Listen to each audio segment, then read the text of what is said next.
On the eve of Kennedy's assassination, she attended a party at this house in North Dallas, the family home of oil billionaire Clint Murchison Sr. There was an extraordinary guest list that night.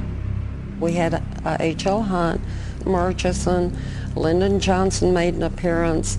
We had Hoover, we had Richard Nixon. They were the most influential people there.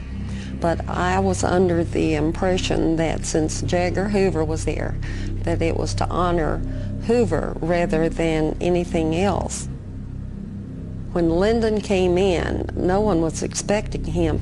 So when Lyndon arrived at Clint Murchison's, they all went into a conference room, and you could just feel the atmosphere. When Lyndon came out, I was, of course, happy to see him. I did not know that he was going to be there.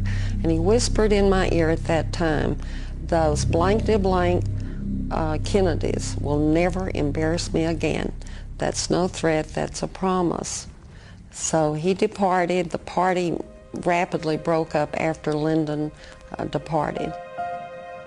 A seamstress and companion, May Newman, provides confirmation that this party took place at the Murchison family home on the eve of the assassination.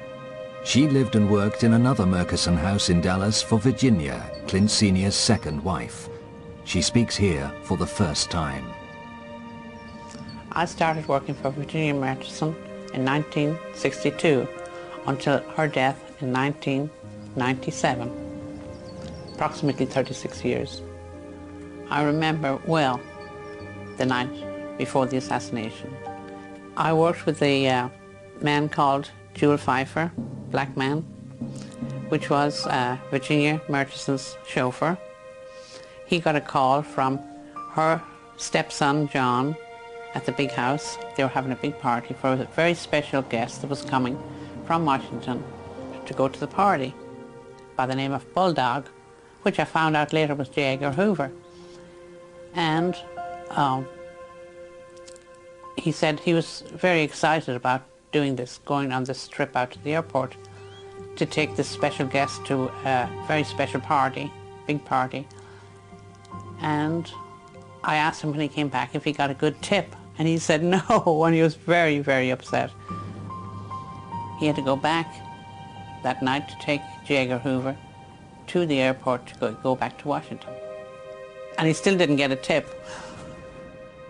Further verification of Hoover's presence in Dallas on the eve of the assassination came from a friend of May's who worked at the Murchison family home.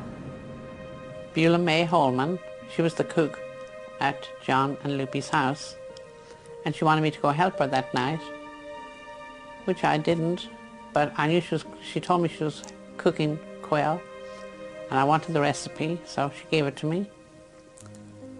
She said it was a very important guest by the name of J. Edgar Hoover that was coming, and I should go out and help her so I could get to meet him.